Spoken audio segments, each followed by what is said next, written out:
Hi, I'm Miss Phillips, and I'm going to be reading pages 11 through 23. That afternoon, my father walked 5 miles to the trader's house and told him what had happened. And even though I'd only eaten a few of the gumballs, he paid the man for the entire bag, which was nearly all the money we possessed. That evening, after supper, my life having been saved, I asked my father if he truly believed I was in trouble. He became very serious. "Oh yes, we were just in time," he said, then started laughing so hard his chair began to squeak. "William, who knows what was in store for you?" My fear of wizards and magic only grew worse whenever Grandpa told stories. And if you saw my grandpa, you might think he was kind of a wizard himself. He was so old that he couldn't remember the year he'd been born, so cracked and wrinkled that his hands and feet looked as if they were chiseled from stone. And his clothes! Grandpa insisted on wearing the same tattered coat and trousers every day. Whenever he emerged from the forest, puffing on his hand-rolled cigar, you'd think one of the trees had grown legs and started walking. It was my grandpa who told me the greatest story about magic I'd ever heard. Long ago, before the giant maize and tobacco farms came along and cleared away our great forests, when a person could lose track in the sun inside the trees, the land was rich with antelope, zebra, and wildebeest, also lions, hippos, and leopards. Grandpa was a famous hunter, so good with his bow and arrow that it became his duty to protect his village and to provide its meat. One day, while Grandpa was out hunting, he came across a man who'd been killed by a poisonous pit viper. He alerted the nearest village, and soon after they returned with their witch doctor. The Sing'anga took one look at the dead man and then reached into his bag and tossed some medicines into the trees. Seconds later, the earth began to move as hundreds of vipers slithered out of the shadows and gathered around the corpse, hypnotized by the spell. The wizards then stood on the dead man's chest and drank a cup of potion, which seemed to flow through his feet and into his lifeless body. Then, to Grandpa's amazement, the dead man's fingers began to move and he sat up. Together, he and the wizard inspected the fangs of each snake, looking for the one that had bitten him. "Believe it," Grandpa told me. "I saw this with my own eyes." I certainly believed it, along with every other story about witches and things unexplained. Whenever I went down the dark trails alone, my imagination spun wild. What scared me most were the Gulawamkulu, the magical dancers that lived in the murky shadows of the forest. They sometimes appeared in the daylight, performing in tribal ceremonies when we Chua boys became men. They were not real people, we were told, but spirits of our dead ancestors sent to roam the earth. Their appearance was ghastly. Each had the face and skin of animals, and some walked on stilts to appear taller.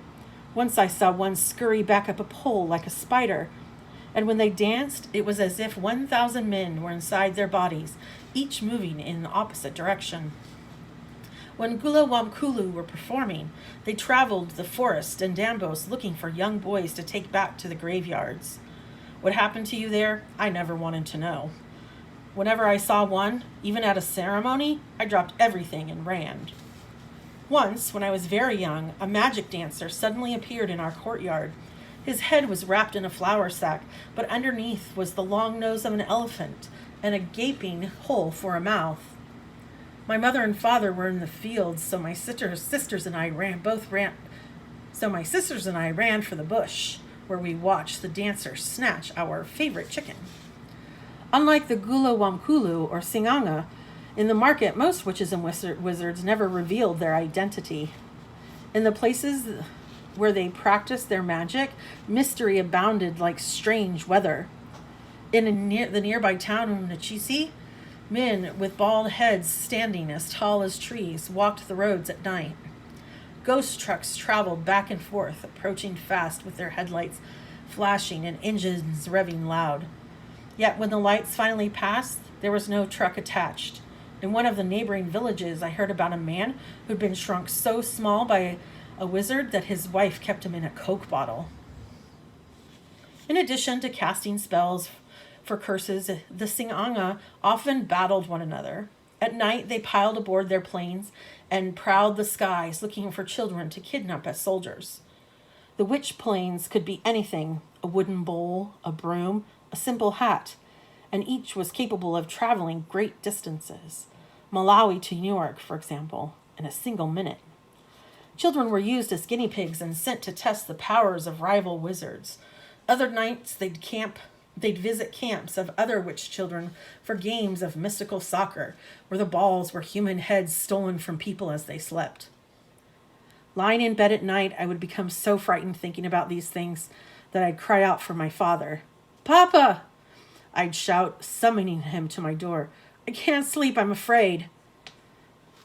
My father had no place for magic in his life. To me, this made him even stronger. As a devout Presbyterian, he believed that God, not juju, was the best protection.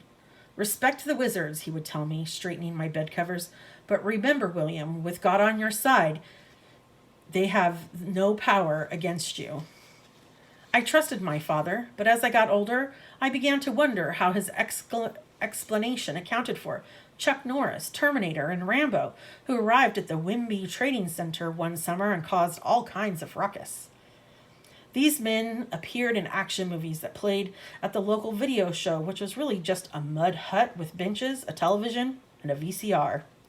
At night, the wonderful and mysterious things happened there, but since I wasn't allowed out after dark, I never saw any of them. Instead, I had to hear stories the next morning from friends whose parents were so strict, or who weren't so strict. "Last night, I watched all of the best movies, said my friend Peter. Rambo jumped from the top of the mountain and was still firing his gun when he landed at the bottom. Everyone in front of him died and the entire mountain exploded. He pretended to clutch a machine gun and fire in all directions." "When will they start showing these films during the day?" I said. "I never get to see anything." That night, the Terminator came to the video show. It was simply shocking. When Peter found me the next morning, he was still in a state. "William, I just don't understand this movie.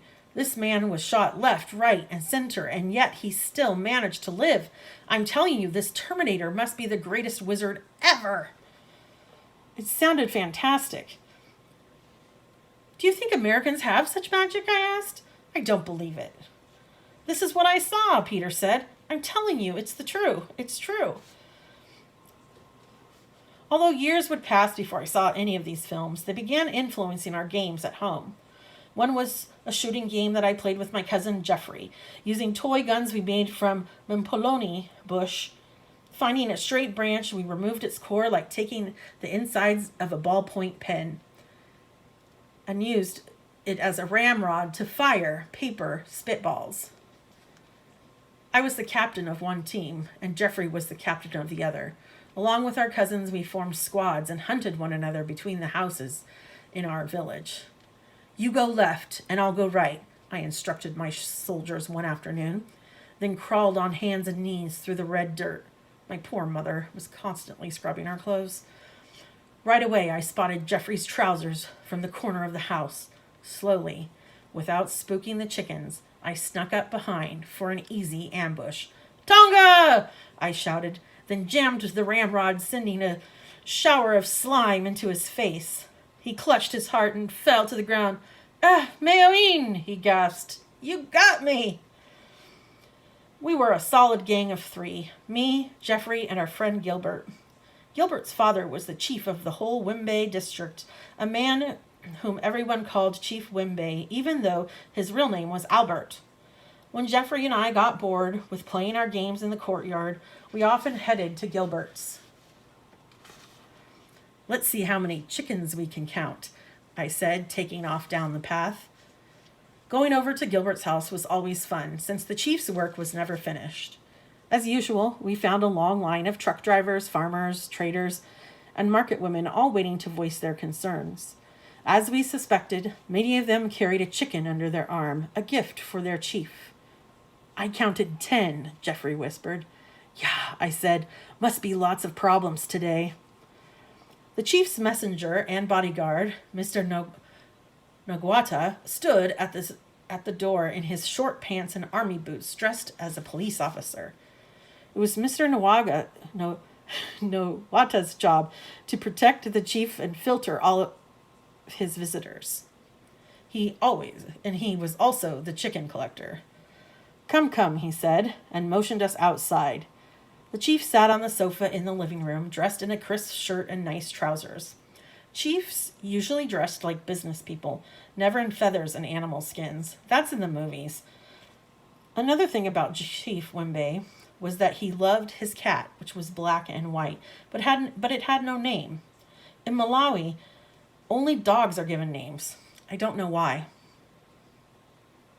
We found Gilbert in his room, singing to the radio. Gilbert had the most beautiful voice and dreamed of becoming a famous singer. My voice sounded like one of the guinea fowl that screeched in our trees as it pooped, but I never let that stop me from singing. Gilbert, bow, bow, sharp, sharp. That was our slang we used every time we saw one another. The word beau was short for bonjour, started by some chaps who were learning French in school and wanting to show off. It means hello in that language. I don't know where the sharp came from, but it was like saying, are you cool? And if we were feeling really good, we went a bit further. Sure? Sure. Fit? Fit. Hey! Let's go to the trading center, I said. I bet there's a mountain of treasure outside Ofesi. Ofesi Boozing Center was the local bar in Wimbe. Its most popular drink was Shake Shake, a kind of beer made from corn that was sold in cardboard cartons. I wasn't allowed inside Ofesi, but I'm guessing they didn't have garbage cans because every night the men tossed out their empty cartons into the road. Gilbert, Jeffrey, and I liked to collect them. After we washed the cartons out with water, they made the perfect toy trucks. Even though we lived in a small village in Africa, we did many of the same things that kids do all over the world. We just used different materials. After talking with friends I met in America, I know this is true. Children everywhere have similar ways of playing with one another, and if you look at it this way, the world isn't such a big place. My friends and I loved trucks. It didn't matter what kind. We loved the 4-ton dump trucks that rumbled out of the big farms, kicking up dust. We loved the small pickups that took passengers from Wimwe to Kasungu, the nearest city. We loved them all. And each week we'd compete to see who could build the best one. I know in America you can buy toy trucks already assembled in a store. In Malawi, we built ours from Shake Shake cartons and pieces of wire. To us, they were just as beautiful. The axles were sections of wire we bought by picking mangoes, and for the wheels, we'd use bottle caps. Even better were the plastic caps from our mother's containers of cooking oil, which lasted much longer. And if we took our father's razor blades, we could cut designs in the wheels to give each truck its own unique treading. That way, the tracks in the dirt told us if the truck belonged to Kamkwamba Toyota, for instance, or Gilbert Company Limited. We also built our own monster wagons called Chigiriri that looked like American go-karts. We made the frames from thick tree branches, careful to find ones with giant knots or a fork that could be used as a seat. We then dug up large tuber roots called kambu that looked like mutant sweet potatoes, and we shaped them into wheels. The axles were poles carved from a blue gum tree. After everything was assembled, we tied it all together with vines and hoped it didn't fall apart. To make the car move, one person pulled the long rope while the driver steered with its feet.